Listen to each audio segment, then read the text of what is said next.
बच्चों, डिमांड और consumer behaviour, ये 20 मार्क्स का इसमें से MCQ आएगा।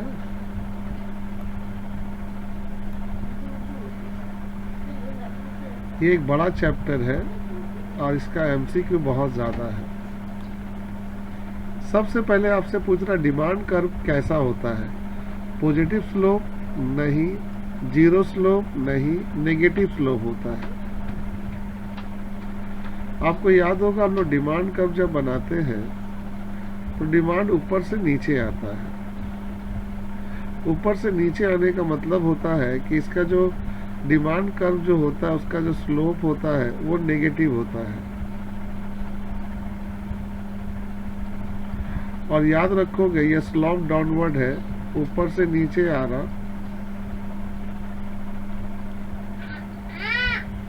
और ये हमेशा लेफ्ट टू राइट होता है, लेफ्ट टू राइट। अगर कुछ कभी पूछे डिमांड का स्लोप डाउनवर्ड या नेगेटिव क्यों होता, उसका रीजन क्या है, तो उसका रीजन है सिर्फ बेटा यही कि प्राइस और क्वांटिटी, प्राइस और क्वांटिटी इन दोनों के बीच इनवर्स रिलेशन है।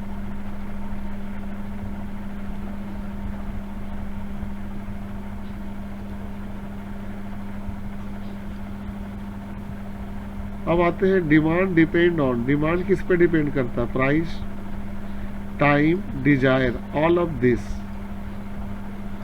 डिमांड में हम लोग प्राइस की भी बात करेंगे, डिमांड पे सब टाइम का भी इफेक्ट देखा जाएगा, डिजायर का भी।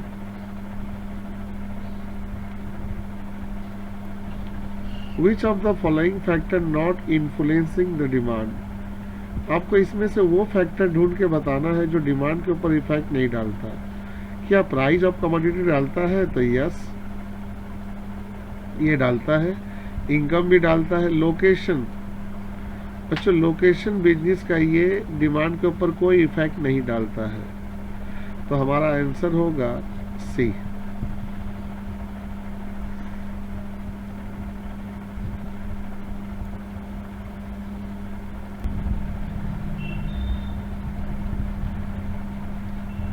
इलास्टिसिटी ऑफ डिमांड जो होती है वो केटो होती है, प्राइस भी होती है, इनकम भी होती है, क्रॉस ऑल ऑफ दिस। और यहाँ कह रहा which of the following is not exception to law of demand. बच्चों, exception to law of demand का मतलब होता है डिमांड का फेल होना, डिमांड का वर्क नहीं करना। लेकिन यहाँ पूछ रहा not exception to law of demand, यानी कि लॉ ऑफ डिमांड फेल नहीं हो सकता। स्पेकुलेटिव मार्केट में फेल हो जाएगा, गिफेन में हो जाएगा, लक्सरी में हो जाएगा, लेकिन सब्स्टिट्यूट में नहीं होगा। तो यही हम लोग का answer.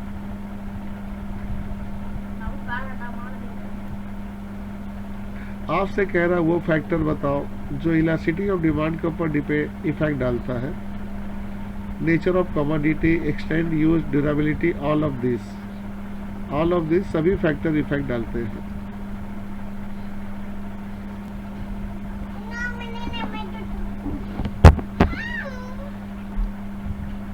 Demand curve drawn on the basis of, demand हम किसके बेसिस पे ड्रॉ करते हैं? डिमांड शेड्यूल, ये आपको मालूम होगा। और आपको ये भी मालूम होना चाहिए डिमांड शेड्यूल 2 होती है।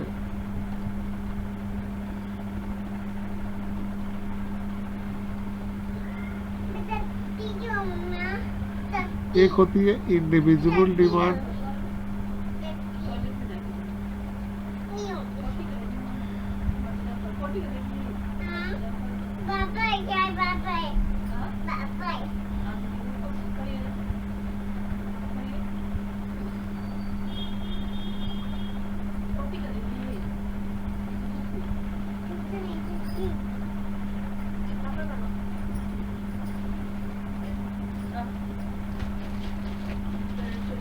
इंडिविजुअल का मतलब होता है सिंगल कंज्यूमर, और इसमें होता है बच्चों सभी consumer, aggregate consumer.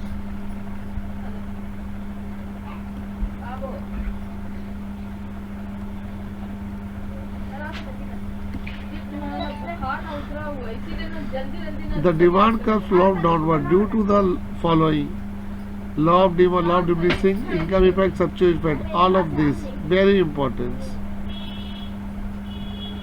Demand curve sloping downward होता है, यानी कि डिमांड कर्व नेगेटिव स्लोप्ड होता है। उसके वजह कौन है? उसके वजह है आपका DMR, law of diminishing marginal utility, income effect, substitute effect. Demand curve sloping downward from, demand curve जब नीचे आता है तो कहाँ से कहाँ जाता है? Left to right, left to right की तरफ जाता है बच्चों। डिमांड ऑफ इलास्टिसिटी केटो है, 3 इलास्टिसिटी है बच्चों। डिमांड इलास्टिसिटी 3 होती है। पहला होती है price, price elasticity,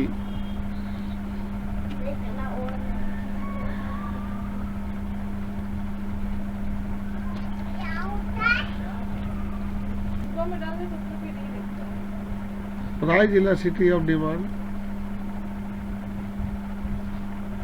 income elasticity of demand,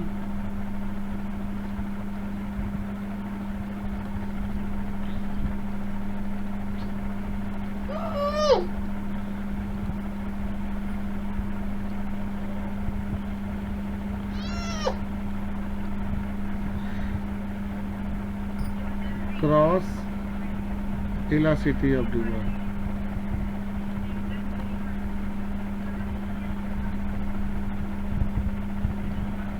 तो 3 तो इलास्टिसिटी ऑफ डिमांड होती है: price elasticity, income elasticity, cross elasticity.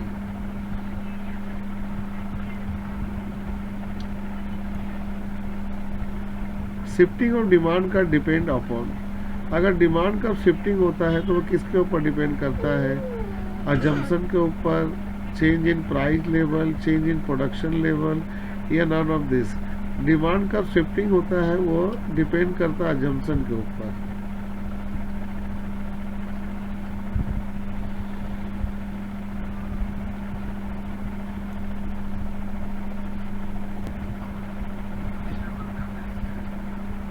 बच्चों चेंज इन डिमांड का मतलब क्या होता है?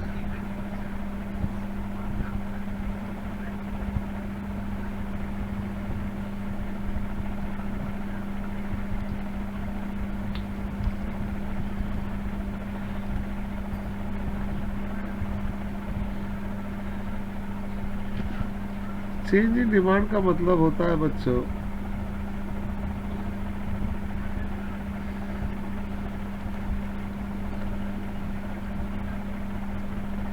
demand change due to change in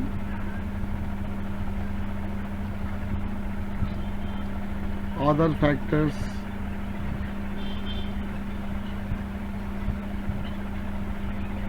other factor of demand, लेकिन प्राइस इसके वजह नहीं होगी except price of a commodity.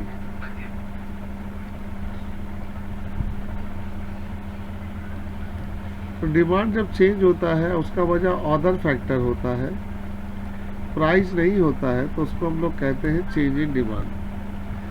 तो चेंज इन डिमांड को दूसरे शब्दों में कह सकते हैं शिफ्टिंग। इसमें डिमांड कब शिफ्ट होगा? Shifting of demand curve. इसमें डिमांड कर्व शिफ्ट होता है बच्चों। तो डिमांड कर्व जब शिफ्ट होगा तो चेंज इन डिमांड बोला जाएगा। तो डिमांड कर्व का मतलब चेंज इन क्वांटिटी डिमांड नहीं, shifting of change in demand. Cross elasticity of demand of complementary goods हमेशा क्या होगा? आइए पता लगाते हैं।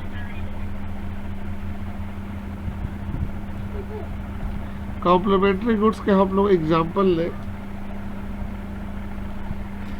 तो वो गुड्स जो एक साथ यूज होगी,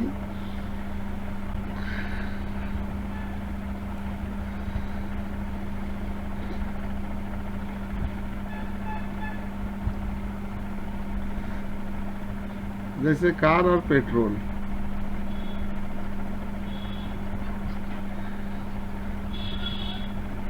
चलिए कार की और पेट्रोल की रिलेशन देखें।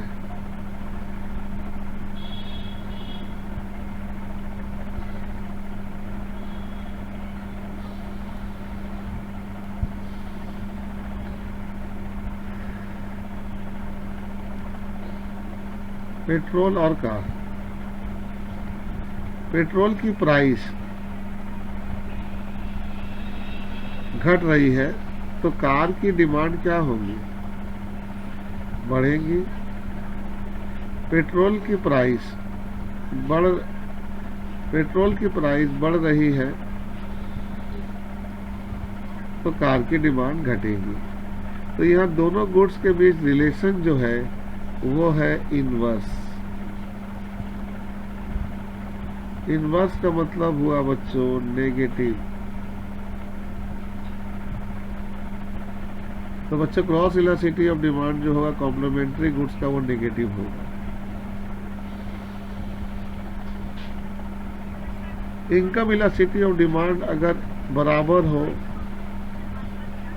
बराबर हो जाए या इक्वल टू 0 हो जाए या ज़्यादा हो जाए तो वो कौन गुड्स कहलाता है? वो नॉर्मल गुड्स कहलाता है। यानी कि इनकम इलास्टिसिटी ऑफ डिमांड जो होती है उसकी जो वैल्यू होगी हमेशा या तो 1 से ज़्यादा होगी या तो वो 0 हो जाएंगी, तो वो कहलाएगा नॉर्मल गुड्स। और जब नेगेटिव होगा तो इन्फीरियर गुड्स। नेगेटिव होने से क्या बोलोगे? जब नेगेटिव वैल्यू आ जाएगा तो हमेशा बोलोगे इन्फीरियर गुड।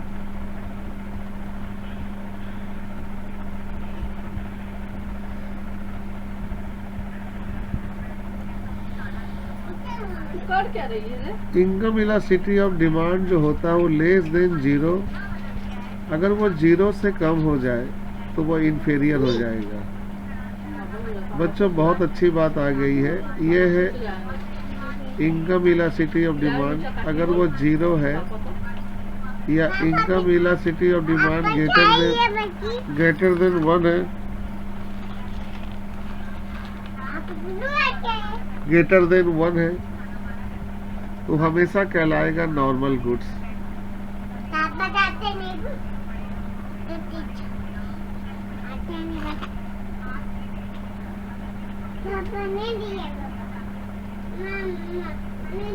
लेकिन जब इनकम इलास्टिसिटी ऑफ डिमांड का वैल्यू 0 से कम हो जाए, 0 से कम का मतलब है बच्चा नेगेटिव हो जाए, तब वो कहलाएगा इन्फीरियर गुड्स।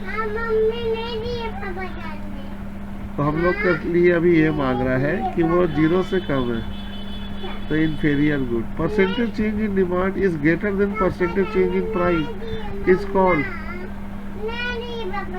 Elastic demand.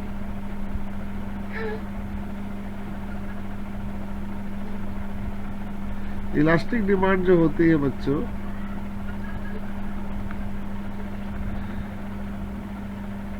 वो हमेशा ये बताती है परसेंटेज चेंज जो होगा क्वांटिटी डिमांड का वो हमेशा ज्यादा होगा percentage change in price.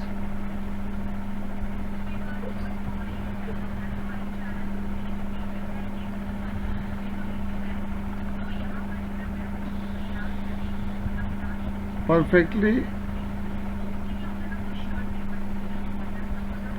Inelastic perfectly elastic. Perfectly elastic का मतलब हुआ बच्चों परसेंटेज में तो चेंज होगा, परसेंटेज चेंज होगा क्वांटिटी डिमांड का, लेकिन प्राइस में कोई चेंजिंग नहीं होगा। प्राइस में चेंजिंग 0 होगा, इसकी वैल्यू होगी इन्फिनिटी।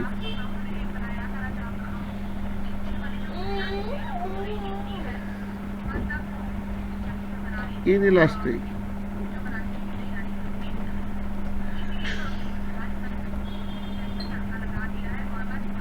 इनइलास्टिक डिमांड का मतलब होता है बच्चों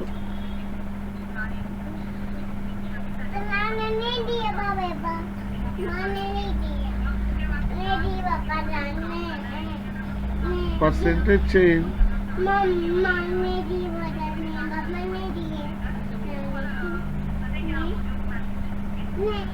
quantity demand less than percentage change in price.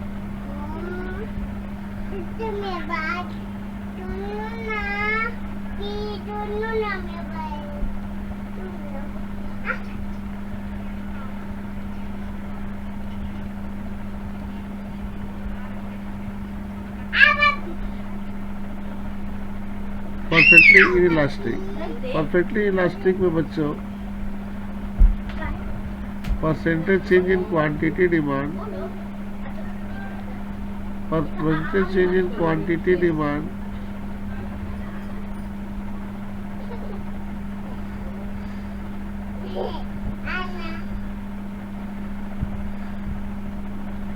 बटा percentage change in price. Quantity में कुछ चेंजिंग नहीं हो रहा लेकिन प्राइस में चेंजिंग हो रहा है, इसकी वैल्यू 0 होगी।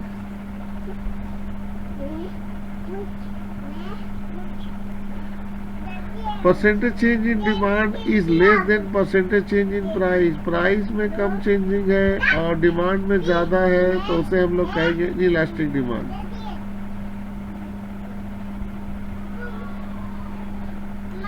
देखो बच्चों इलास्टिक का मतलब होता है डिमांड में ज्यादा चेंजिंग हो रहा और प्राइस में बहुत कम चेंजिंग हो रहा।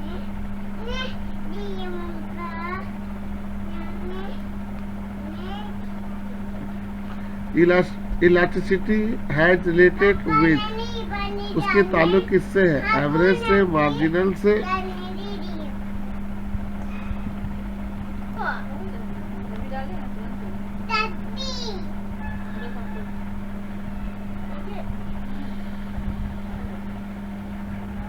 दोनों से है। आइए देखिए फार्मूला, ये है मार्जिनल रेवेन्यू। मार्जिनल रेवेन्यू बराबर होती है एवरेज रेवेन्यू 1 - 1 बाई ए। तो इसका रिलेशन यही है, तो इसका रिलेशन दोनों से है। In case of given good demand curve हमेशा sloping upward right to left या sloping downward left to right या sloping upward from left to right. तो बच्चों यहाँ तो पगला ही गया है, ए में भी दे दिया है, सी में भी दे दिया है। गिवन गुड्स हमेशा बेटा ये हमारी गिवन गुड्स का कर्व है, ये हमेशा अपवर्ड होती है। इसका हर एक पॉइंट में ये बताता है प्राइस और क्वांटिटी बराबर होगा। प्राइस और क्वांटिटी क्या होगा? बराबर होगा, इसका हर एक पॉइंट में बताया जाता है।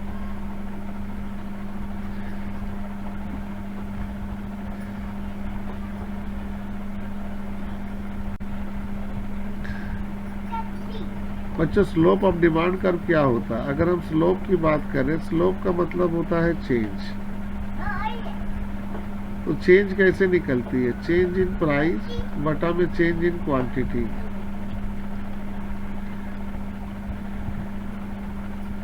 ये स्लोप होती है और इसके आगे नेगेटिव साइन होता है। तो अगर यहाँ पर आपको स्लोप की बात करें तो हम लोग हमेशा कहेंगे चेंज इन प्राइस बटा में चेंज इन क्वांटिटी। अगर मान लो ये भी है एक पॉजिटिव और एक नेगेटिव, तो नेगेटिव वाला सिलेक्ट करेंगे।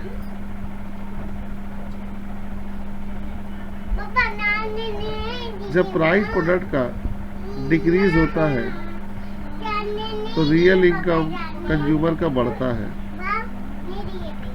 बच्चों आइए थोड़ा सा कंज्यूमर की इनकम की बात करें। एक कंज्यूमर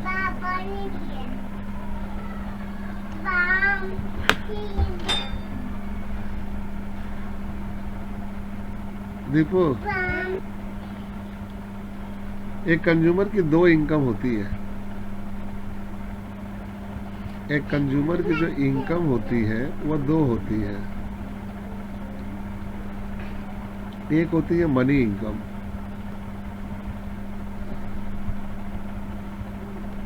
और एक होती है रियल इनकम। मनी इनकम को हम लोग कहते हैं कि जो हम लोग कमाते हैं, वेजेस, और रियल इनकम उसको बोलते हैं जो हम लोग खर्चा करते हैं। अगर बेटा डिमांड फॉल होगा, अगर डिमांड फॉल होगा तो आपका रियल इनकम जो है वो राइज होगा।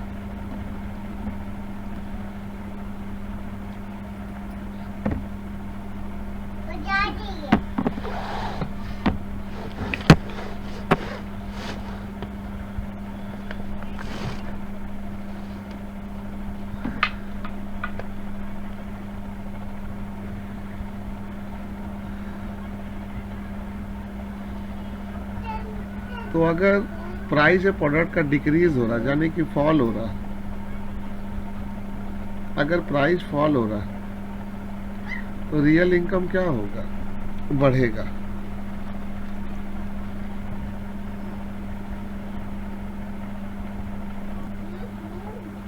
Demand for anything at a given price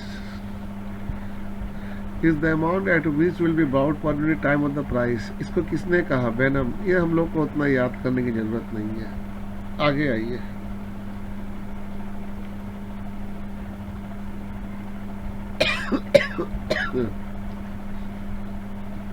payment of price, payment of price और any other consideration action involve as. अगर हम प्राइस का पेमेंट करते हैं या कुछ भी करते हैं तो उसको हम लोग क्या कहते हैं? उसको हम लोग कहते हैं इकोनॉमिक्स में सेक्रीफाइस। जैसे मान लो यह दो शख्स है, ए और बी।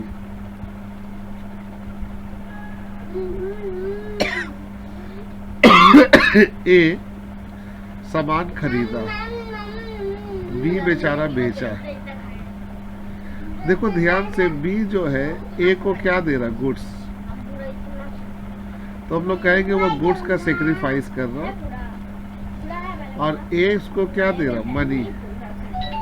तो उसको मनी का सेक्रीफाइस हम बोलेंगे।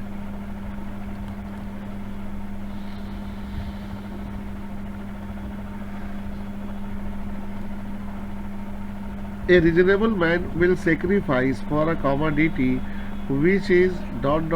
what to him in the term of utility। बच्चों, जब एक आदमी एक सामान will sacrifice for a commodity, जब एक आदमी किसी भी गुड्स के लिए कुछ सेक्रीफाइस करता है तो वो क्या चाहता है? यूटिलिटी के टर्म पे वो हमेशा ये चाहता है कि क्या उसको सेटिस्फैक्शन ज़्यादा मिले, कम मिले या बराबर मिले। तो भैया बराबर मिले, ये बात हम नहीं, मार्शल कहते हैं। मार्शल कहता है कि अगर एक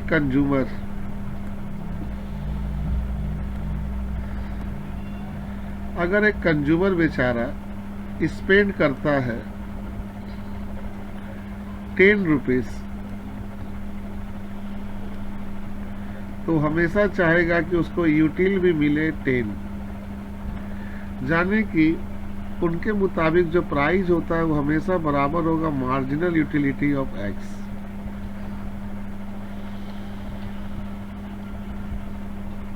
जब प्राइस फॉल होगा तो आप सही से बताइए आप क्या देखेंगे?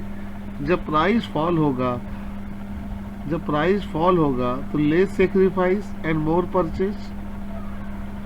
तो बात सही है, जब प्राइस फॉल होगा तो हम पैसा कम देंगे और सामान ज्यादा लेंगे।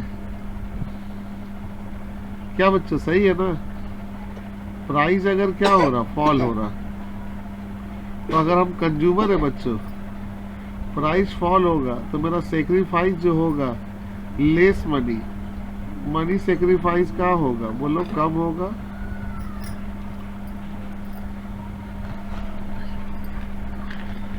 और क्वांटिटी हम क्या करेंगे? ज्यादा से ज्यादा परचेज करेंगे।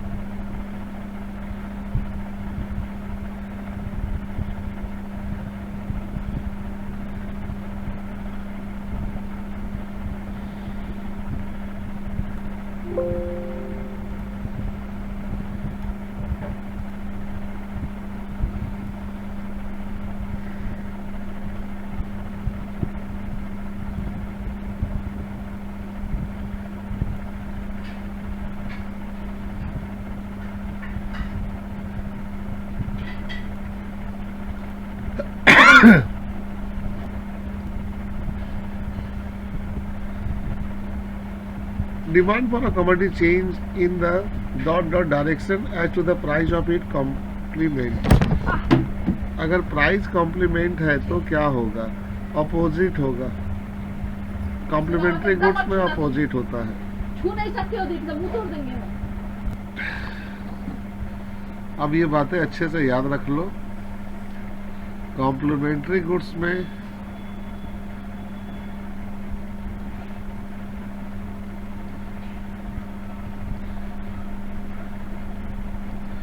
अपोजिट डिमांड होगा या नेगेटिव होगा, क्योंकि बच्चों दोनों गुड्स की मूवमेंट अलग अलग है।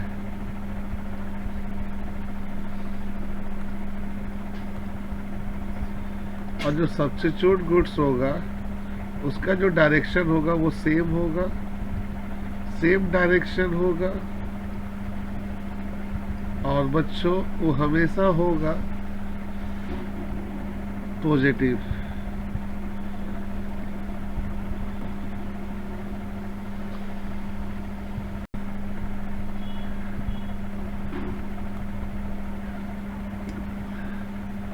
Copy the consumption habit of celebrity is known as, मतलब सेलिब्रिटी को हम लोग फॉलो कर रहे हैं, उसकी हैबिट को चोरी कर रहे हैं, इसको कहते हैं डिमोस्ट्रेशन इफेक्ट। डिमोस्ट्रेशन इफेक्ट का मतलब होता है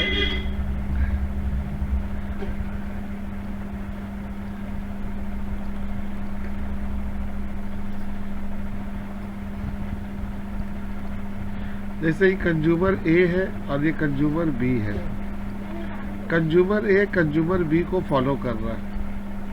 अगर इसके हाथ में एप्पल का मोबाइल है तो ये भी बेचारा एप्पल का मोबाइल खरीदना चाहता है। इसी को कहते हैं डिमोस्ट्रेशन इफेक्ट। यानी कि कंज्यूमर ए कंज्यूमर बी को देखकर कोई काम कर रहा है, उसको बोलते हैं कॉपिंग।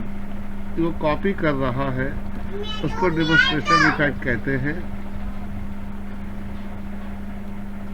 For the purpose of demand analysis, economic unit is household।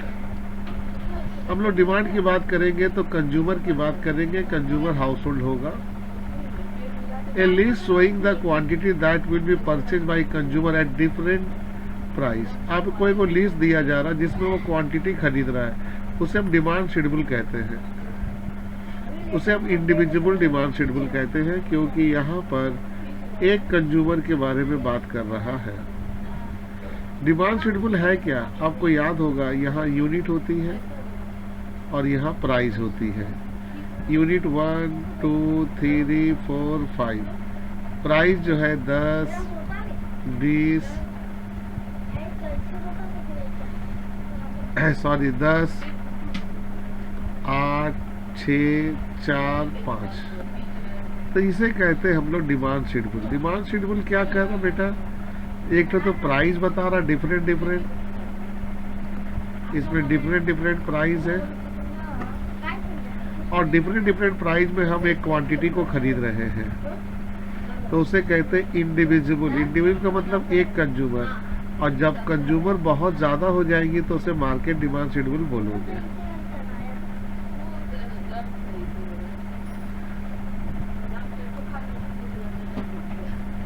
By adding up the demand schedule of all the individual, देखो यहाँ ऑल आ गया, तो हम लोग इसको मार्केट डिमांड शेड्यूल बोलेंगे।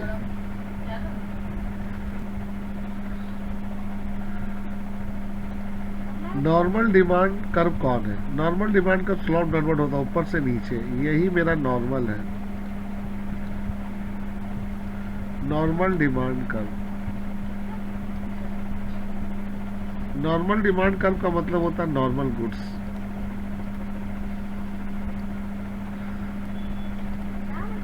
अगर डिमांड कर्व आपका बैंड हो जा रहा तो इसको इंफीरियर गुड्स।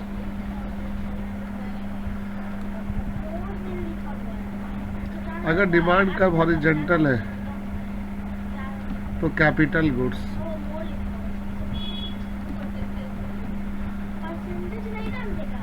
तो डिमांड कर्व आपका स्लोप डाउनवर्ड है तो ये नॉर्मल गुड्स, तो पहला आंसर होगा। बच्चों अगर हम कमोडिटी ज़्यादा से ज़्यादा खरीदेंगे तो यूटिलिटी क्या होगी, कम होगी। क्यों? क्योंकि आपको मालूम है लगातार अगर हम किसी चीज़ को खरीदते हैं तो उसकी यूटिलिटी धीरे धीरे क्या हो जाती है, कम हो जाती है। खरीदना मतलब यूज।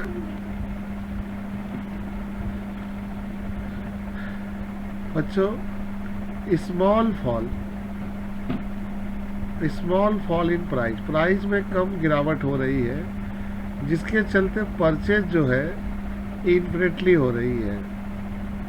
मतलब प्राइस जो है वो कम हो रहा है, लेकिन सामान हम बहुत ज़्यादा खरीद रहे हैं। तब वो क्या होगा, तब होगा वो perfectly elastic.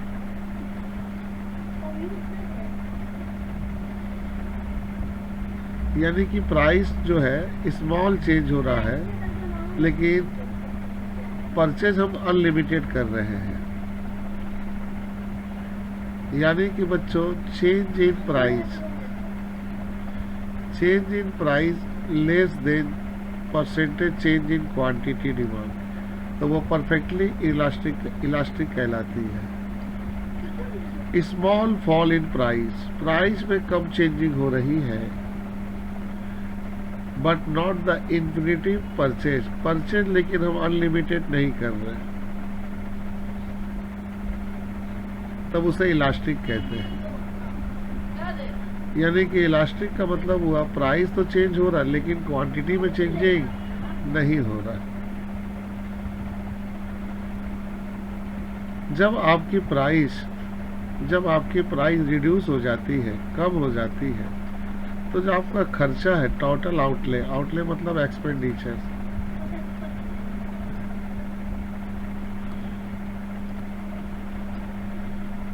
But not to zero, the demand is said to be, तब खर्चा जो होती है बेटा टोटल वो जीरो नहीं होती है, तब उसे हम डिमांड को क्या कहते हैं, इनइलास्टिक। इलास्टिक का मतलब है बेटा हम यूज करते ही हैं, चाहे उसका प्राइस बढ़े या घटे।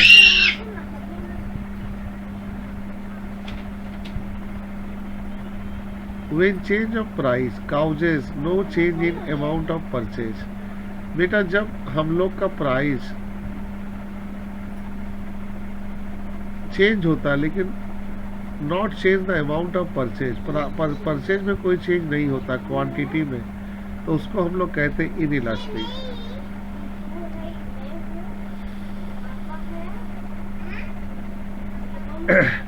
अब एक बार बच्चों इसको अच्छे से माथा में बैठा लो। सबसे पहले हम इलास्टिक के बारे में आपको बताते हैं। इलास्टिक की अगर हम बात करें,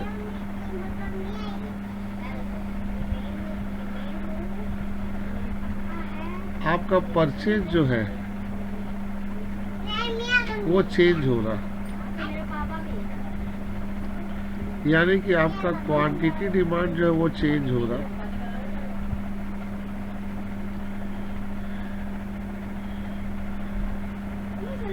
लेकिन प्राइस जो है उसमें कोई चेंजिंग नहीं है।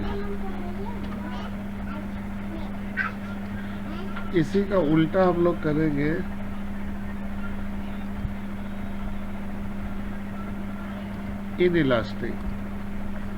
इनइलास्टिक में आपका परचेज जो है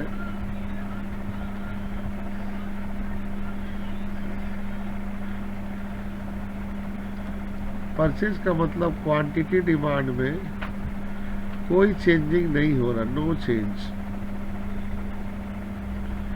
लेकिन प्राइस आपका क्या हो रहा, चेंज हो रहा।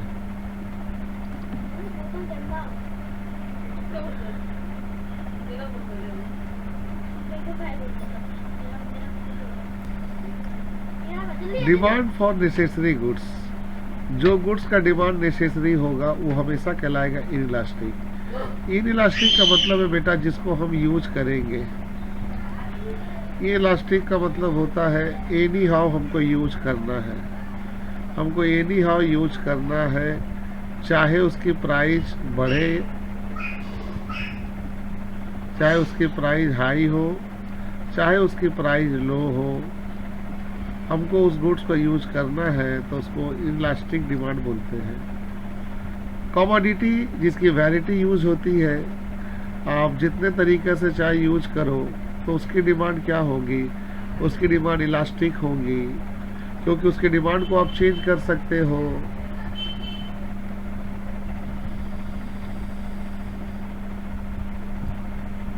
जैसे बच्चों हम लोग कह सकते हैं electricity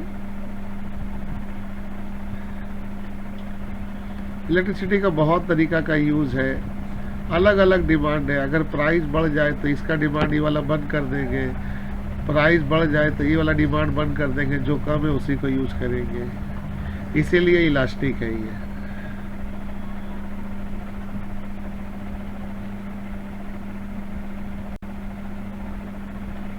demand for a commodity having a good substitute is, जब कोई कमोडिटी का डिमांड हो और अगर वो सब्स्टिट्यूट हो तो वो क्या कहलाएगा, इलास्टिक कहलाता है। थोड़ा ठंडा हो जाएगा तब पी देना, इसको लेके जा। इलास्टिक का मतलब बच्चों जहां पर हम उसके जगह पे दूसरे गुड्स को यूज कर सकते हैं।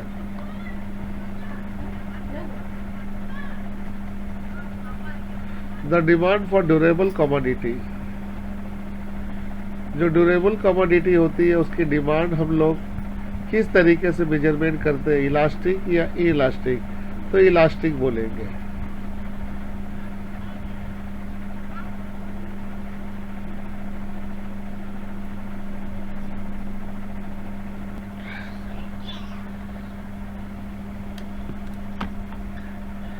Determination of tax on a product depend on, यानी कि यहाँ पर टैक्स जो है, टैक्स सरकार जो टैक्स लेती है उसका पता वो लगाती है प्रोडक्ट पे कौन सा टैक्स ले। इसके लिए कौन डिमांड को वो चेक करती है, elasticity of demand. Elasticity of demand जो है ये बेटा टैक्स का रेट पता लगाने में मदद करती है कि टैक्स का रेट क्या होना चाहिए। Monopoly fix the price of A goods, एक मोनोपोलिस अपने सामान का दाम फिक्स करता है किसके बेसिस पे, elasticity of demand.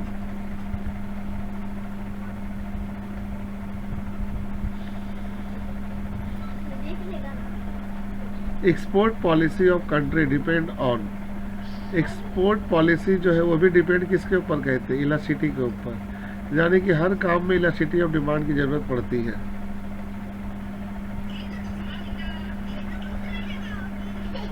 There exists relationship between the price and quantity demand, inverse, price और क्वांटिटी के भी रिलेशन इन्वर्स होता है। Demand has related with time price both,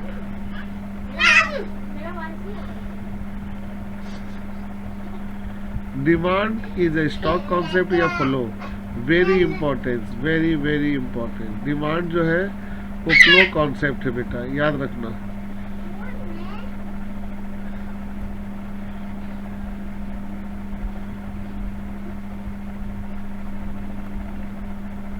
Which of the following pair of goods is an example of substitute goods? Petrol का ये complementary good है, cement, iron, road, complementary goods, complementary good, tea and coffee.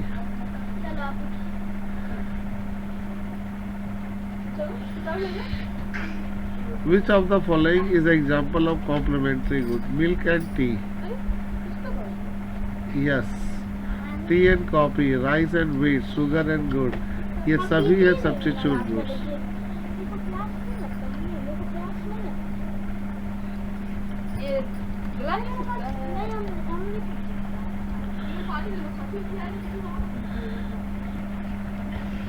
Per capita income जब increase होता है तो portion of income spend on goods x increase, तो यहाँ goods luxury या नॉर्मल पर कैपिटा इनकम बढ़ने से इनकम का हिस्सा हम जब गुड्स एक्स के ऊपर स्पेंड करते हैं तो उसको हम लोग कौन गुड्स कहते हैं, उसको नॉर्मल गुड्स कहेंगे। यहाँ गलत दिया हुआ ए, यहाँ होगा आपका जाके D.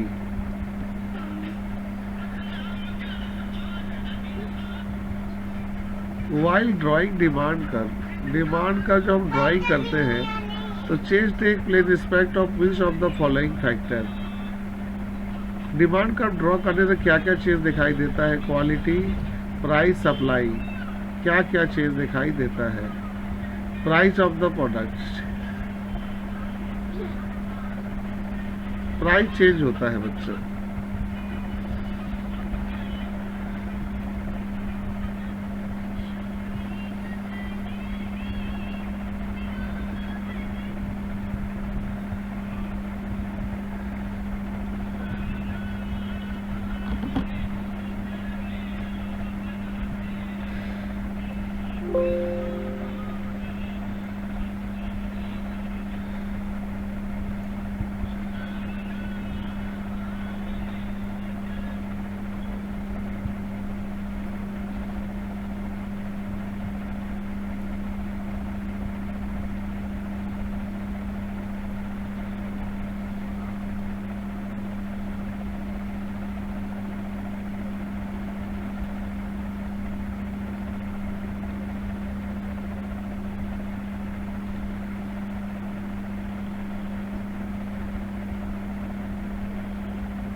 In case of inferior goods, income effect are negative. Demand for necessary good is highly elastic या highly elastic? Highly elastic.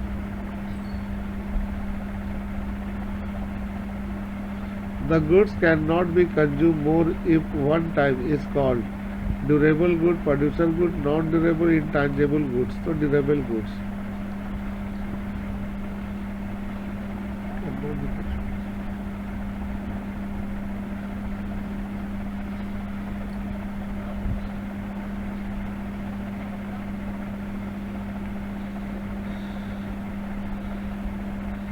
Sorry बेटा, not durable goods.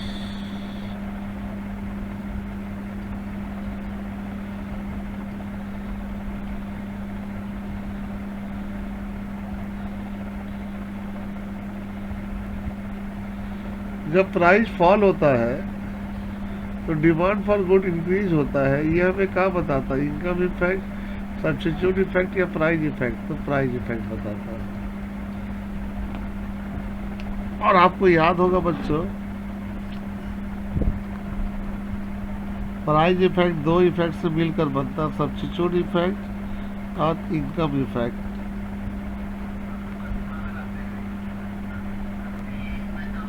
Consumer real income अगर इंक्रीज होता है कब? जब प्राइस फॉल होगा। ए number, जब price decrease होगा, क्योंकि यह रियल इनकम बोला बच्चों।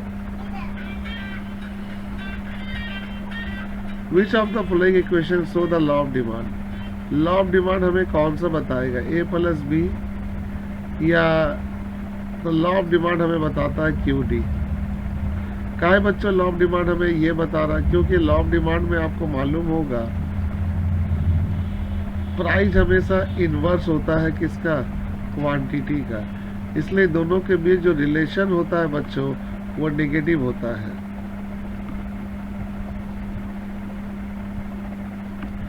तो हम लोग का जो लॉ ऑफ डिमांड होगा वो प्राइस और क्वांटिटी के बीच का डिफरेंट होगा।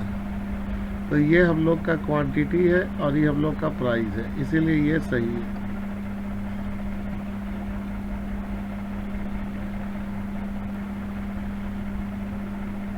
लॉ ऑफ डिमांड हमें क्या बताता है? इनकम बढ़ने से डिमांड बढ़ेगी, प्राइस फॉल होने से डिमांड बढ़ेगा या प्राइस बढ़ने से डिमांड बढ़ेगा?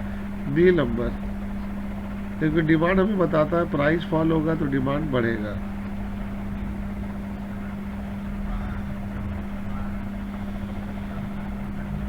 Which of the following the reason for sloping demand curve? all of this, सभी है बच्चों। इनकम भी है, equal marginal utility, law of diminishing भी है, सभी है बच्चों। एक्सेप्शन टू डिमांड कर्व, ध्यान से देखिए। आपसे पूछ रहा है एक्सेप्शन बताइए, यानी कि जहाँ लॉ ऑफ डिमांड फेल होगा, तो लॉ ऑफ डिमांड फेल होगा तो अपवर्ड टू राइट होगा, और जहाँ डाउनवर्ड होगा तो लॉ ऑफ डिमांड काम कर रहा, अपवर्ड टू लेफ्ट में क्या हो जाता है, इन्फीरियर हो जाता है। तो यही सही है, जब भी डिमांड ऊपर की तरफ जाएगा लॉ ऑफ डिमांड फेल हो जाएगा, क्योंकि उसका हर एक पॉइंट में डिमांड और प्राइस सेम हो जाता है। तो जब भी डिमांड आज के बाद हमेशा अपवर्ड राइजिंग की तरफ होगा, लेफ्ट की तरफ, वहाँ लॉ ऑफ डिमांड फेल हो जाता है।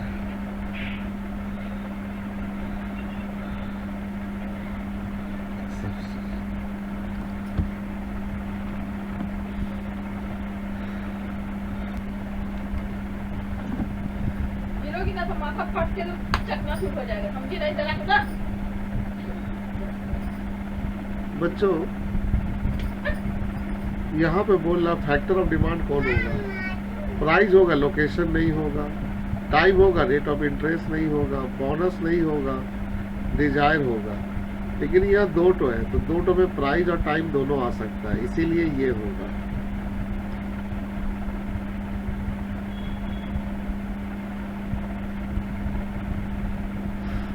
और the exception to law of demand, यानी कि यहाँ लॉ ऑफ डिमांड फेल हो जाएगा, प्राइस में नहीं होता बच्चा। स्पेकुलेटिव गिवन गुड्स, स्पेकुलेटिव में होता है given effect, test and consumer, luxury product, price नहीं, बी नंबर बाबू। स्पेकुलेटिव मार्केट में लॉ ऑफ डिमांड फेल हो जाता है और गिवन गुड्स में।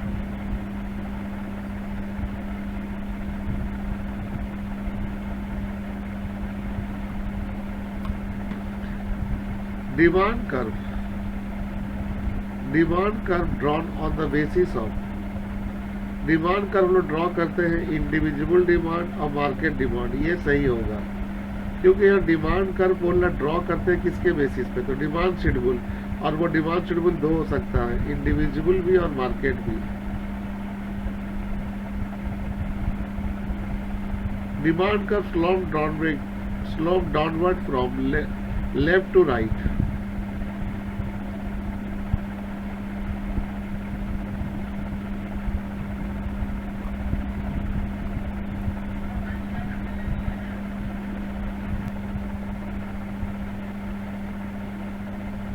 Demand curve is drawn on the basis of, ये तो हमने बता दिया आपको।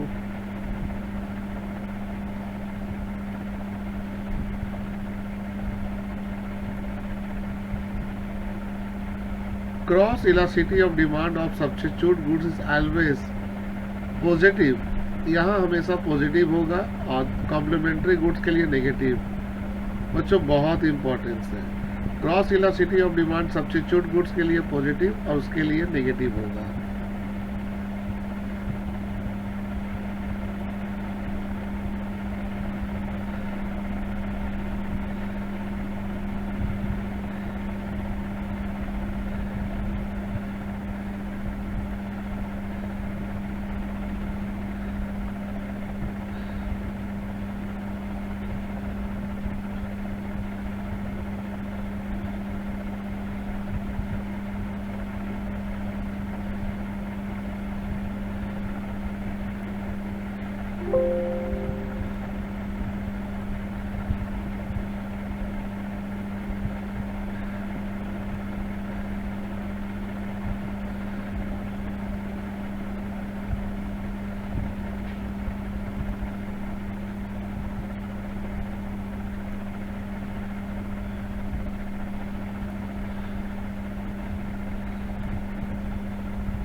इलास्टिसिटी ऑफ डिमांड का रिलेशन किससे होता है, एवरेज रेवेन्यू और मार्जिनल रेवेन्यू। रिलेशन आपको मालूम होगा, मार्जिनल रेवेन्यू बराबर होगा एवरेज रेवेन्यू 1 माइनस ए।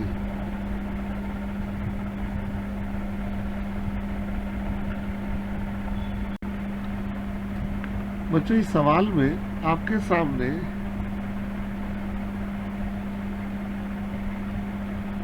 प्राइस और क्वांटिटी दिया हुआ है। प्राइस है 10 रुपया, तो क्वांटिटी आपका है 200। जब प्राइस 1 रुपया फॉल हो जा रहा तो वो प्राइस 9 रुपया हो जाएगा और क्वांटिटी हो रहा है 250 केजी। अच्छा, इसको हम लोग P1, इसको हम लोग P2, इसको हम लोग Q1, इसको हम लोग Q2 मान सकते हैं। तो इलास्टिसिटी ऑफ डिमांड निकालने बोलना, प्राइस इलास्टिसिटी ऑफ डिमांड।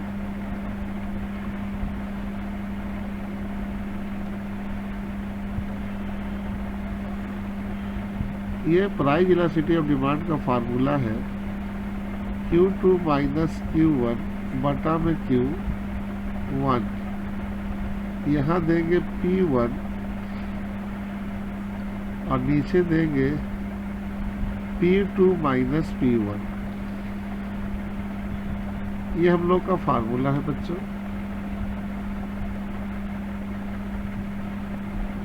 अब बच्चों इस सवाल में हम लोग का Q2 है 250 और Q1 है आपका जाके बच्चों 200।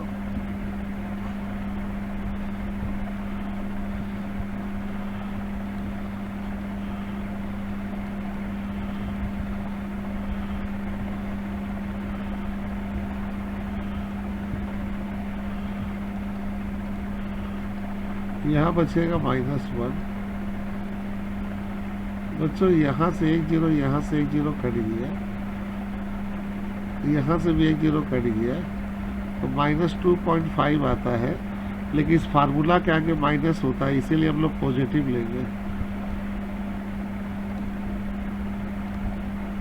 तो आंसर होगा 2.5। देखते हैं बच्चों है कि नहीं। आंसर आ गया बच्चों 2.5। आगे चलो बच्चों, इस सवाल में हम लोग देख रहे हैं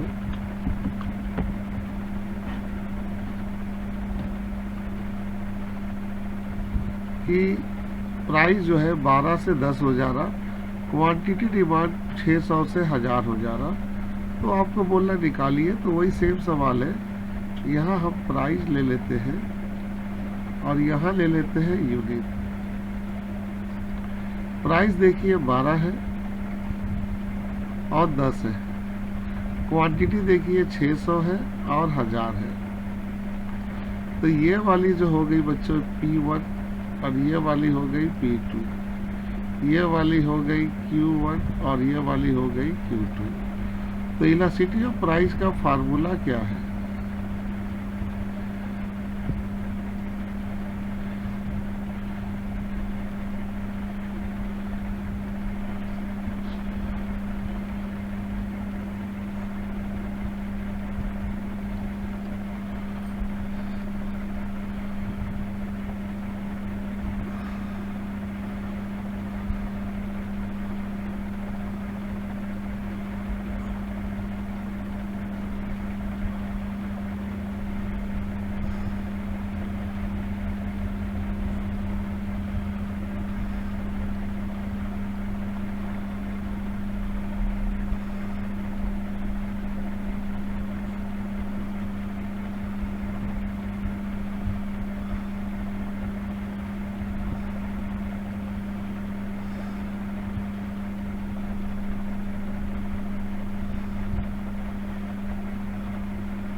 लेकिन बच्चों हम लोग यहाँ 4 लेंगे पॉजिटिव,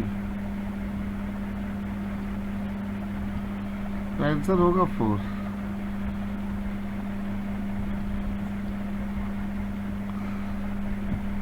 अगला अब इसमें देखिए बच्चों, ये वाला तो मैंने सॉल्व कर ही दिया है।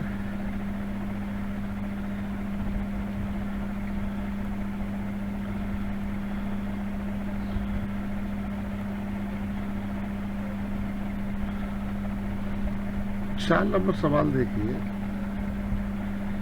प्राइस जो है कमोडिटी का फॉल हो रहा, इसको बोलेंगे चेंज इन प्राइस, और वो 50% से फॉल हो रहा। क्वांटिटी डिमांड जो है वो भी आपका इंक्रीज हो रहा 60% से। आपको बोला इलास्टिसिटी ऑफ डिमांड निकाल दो, तो यहाँ जो दिया हुआ बच्चों परसेंटेज चेंज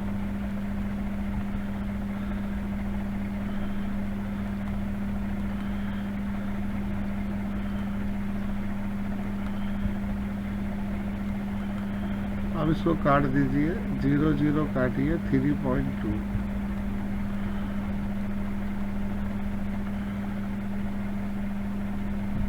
सॉरी 1.2